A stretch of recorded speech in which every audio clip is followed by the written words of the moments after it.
Hello and welcome back to my channel. Today we're going to go into something dark and deadly. We're going to be looking at a case of a teenager who was brutally tortured and died in October of 1965. This deals with how people can be inhumane to others. I think we see that here, now, today. But this is involving how children can also be inhumane to other children. And this is in 1965. So this video is not for the faint of heart. There is a movie out about this, and you may have seen it, but the movie is light compared to what this girl suffered at the hands of her tormentors. So with that being said, let's get into this. In 1965, October, Sylvia Likens, a teenager, succumbed to her injuries and died after being tortured for almost 3 months. Her parents, Lester and Elizabeth, were unstable. Their marriage was on the rocks, and they were unstable financially. Sometimes the girls stayed with their relatives, and sometimes they were with the parents. But the parents were moving around with the carnivals, selling candy and wares at the booths there. So it was not a very stable environment for Sylvia. In June of 1965, Sylvia's mother was convicted and jailed of shoplifting. So Jenny, who was a younger sister, and Sylvia had met a couple of girls, Paula and a younger sister of Paula, that lived with Gertrude, who we're going to talk about later. And they had become well acquainted with them.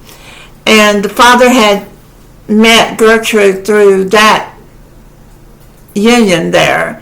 So Gertrude had a whole house full of kids, and he had been talking with Gertrude, and Gertrude offered to keep the daughters until the mother got out if he would pay her $20 a week.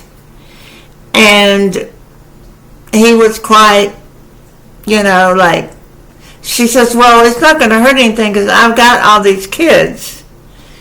And so he agreed to do that. That's how come the father agreed and not the mother that you would see in the movie, which they don't tell you about her being in jail. But he agreed to let the girls stay. He didn't think there was any harm in it because there were so many children in that household. 2 more wouldn't make a difference.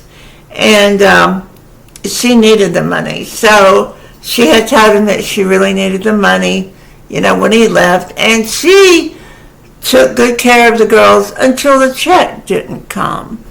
So the punishment for the check being 1 or 2 days late was Sylvia and her younger sister, who had polio, got beaten down in the basement. They were hauled off, and a 1/4-inch thick paddle was used on the bare buttocks of these 2 girls. And then the next day the check would come in. But they were punished, and that's when the torture really took off and started. She started focusing herself onto Sylvia. And one could think, why would she be so down on Sylvia? Well, Gertrude, she had a hard life, okay? I don't know what happened to her first husband. Or if I'm sure she was probably married at some time. But she had all these children. She even had a small child. She couldn't work. She had some kind of illness. She smoked, chain smoked. she did ironing for people, odd jobs for people, and then she babysitted and different things like that. But she was always working really hard. And I think at one time in her life, she might have been really a beautiful woman and had everything going good for her. And then something just happened that, I don't know if it was her fault or whatever, but I do believe that she was jealous of Sylvia. I do believe that. I believe that she was jealous and that she took it out on Sylvia because she saw in Sylvia her younger self that did not have, or the chance for her having what Sylvia has opened to her was gone at that point because she was too old to do those kind of things. So it fell on Sylvia. Her bitterness, her rage fell on Sylvia. Her disappointments, her regrets in life. Because Sylvia was a very lively girl. She was beautiful. She was very smart. She had pretty hair. Her hair was down below her shoulders. She was just a beautiful girl. So Sylvia was the one that all of the abuse was put upon after she started beating them when the check didn't come on time. It gets really nasty after that. She had gained a little weight, and Gertrude said, "Oh, you must be pregnant, blah, blah, blah, blah, blah." And in the movie, you see Gertrude making Sylvia S.A. herself with a bottle, Coke bottle. She did that more than once. But Paula, her eldest daughter, Gertrude's eldest daughter, was indeed pregnant. And they had a feud, Paula and Sylvia. And they came down to a fight, actually. And it was about Sylvia spreading lies, which she had not, but Paula was jealous too. So her mother told her to go ahead and hit her, and she did. She hit her so hard that she busted her fist. And then she had a cast, and then she used that against her. So Sylvia was badly beaten. Then they just pushed her down into the basement. I want to interject right here, Miss Gertrude. Now, I have a hard time saying her last name. I'm going to just put it in a text right here. I'm going to put it in text underneath. She was very evil. She's out now. I think she's still living, actually. But after she had one of the incidences where she had made Sylvia S.A. herself with a Coke bottle, that opened up the opportunity for all the neighborhood kids or school kids to have parties and abuse her, because she did it in front of her kids when she told her to do it with the bottle. So they would put cigarettes out on her. They would tie her up, and one of the worst stories that I read was that the baby diaper, this is horrible, they took the baby diaper with feces and urine. And this girl was starving in the basement. They weren't feeding her anything.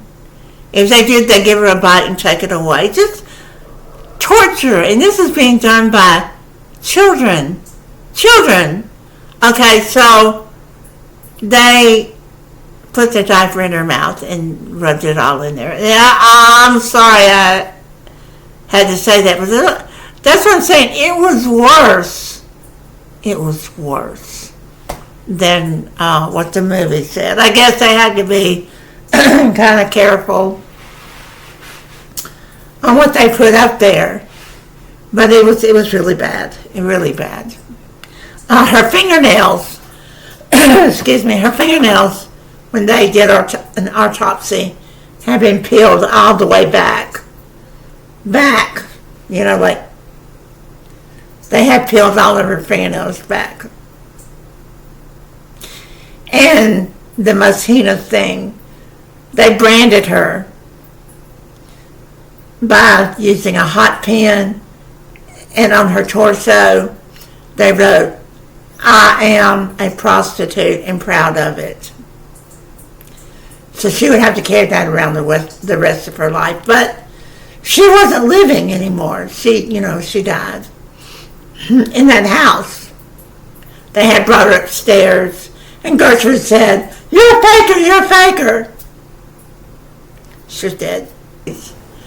But by the time they had gotten her up there, she was dead. They couldn't revive her. And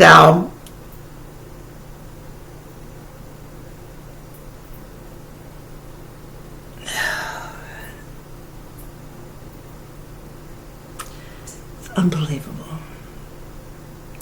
Unbelievable what this monster did. Peeling her fingernails all the way backwards. The poor girl had lost control of her bowels and her kidneys, her urine, her bladder. So she would go whenever. And she was even punished for that. Like she could help it. She couldn't help it. She had been so damaged.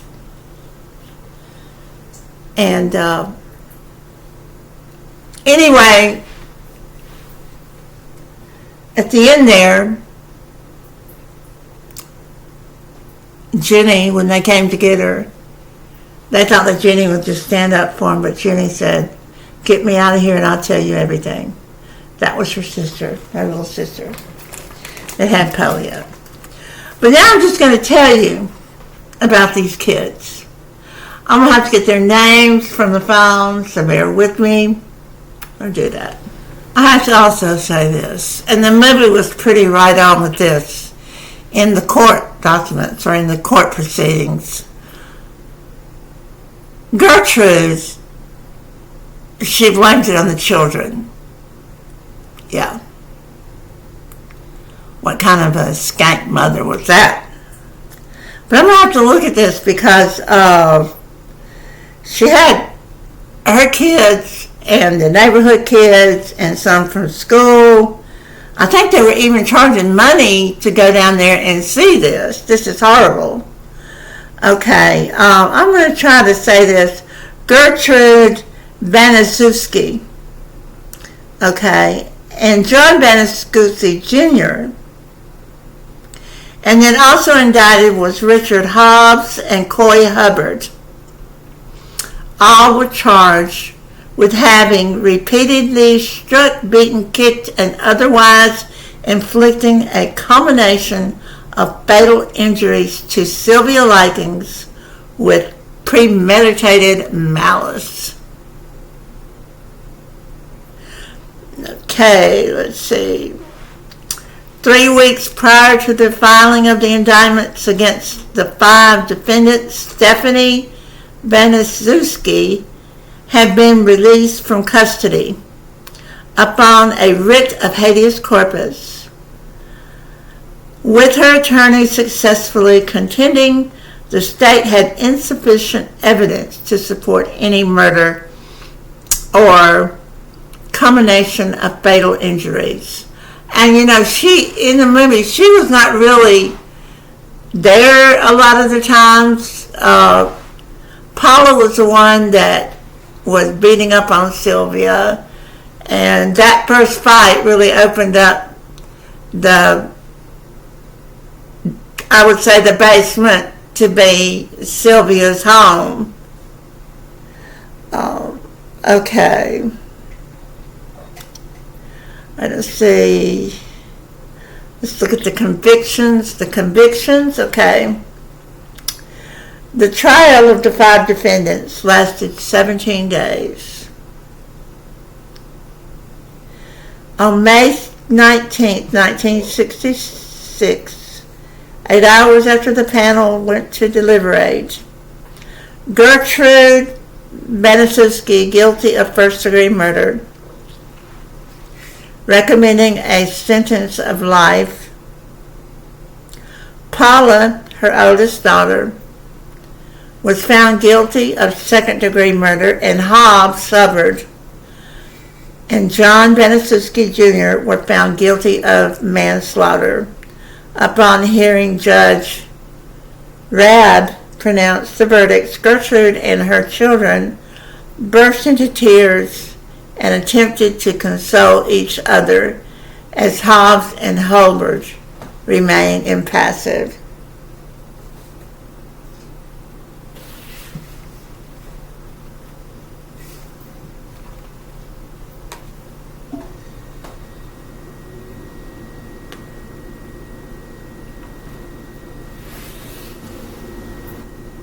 On May 25th, Gertrude and Paula Benaszewski were formally sentenced to life in prison.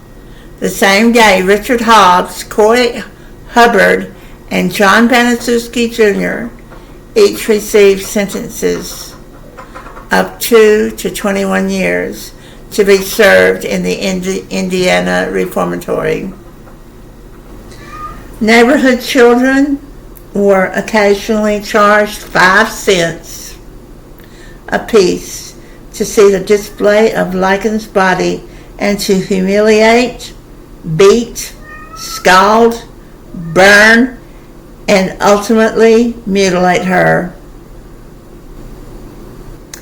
Throughout Likens' captivity in the basement, Gertrude, frequently with the assistance of her children and neighborhood children, restrained and gagged Likens before placing her in a bathtub filled with scalding water and proceeding to rub salt into her wounds.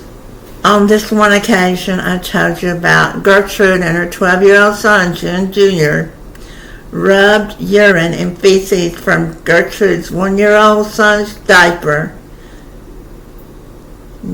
into Likens' mouth before giving her a half cup filled of water and stating that's all she'd get for the day.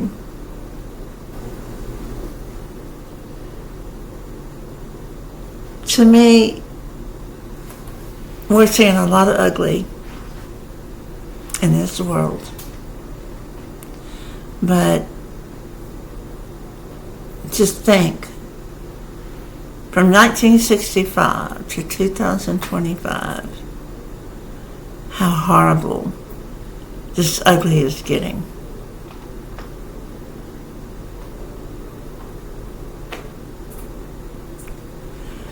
I want to tell you one other thing about this, and you can go look up a lot of this yourself. The name of the movie is An American Crime, and it is real close to the true story. It just doesn't put everything as far as the abuse in there, but it's bad enough that I'm gonna crash out now because I can't take any more of it. It's taken me a long time to get this done, and I just don't. Okay, this is 2025. That was in 1965. And we still got, well, it's worse. Humanity is worse. Or maybe it's just that we're seeing things we didn't see back then that are happening now because we've got the internet. But you can go watch it. It's pretty good. The actors are good. The girl in it looks almost identical to Sylvia. But I will leave it here, and I just have one more thing to say, and that is rest in peace with Sylvia. Rest in peace.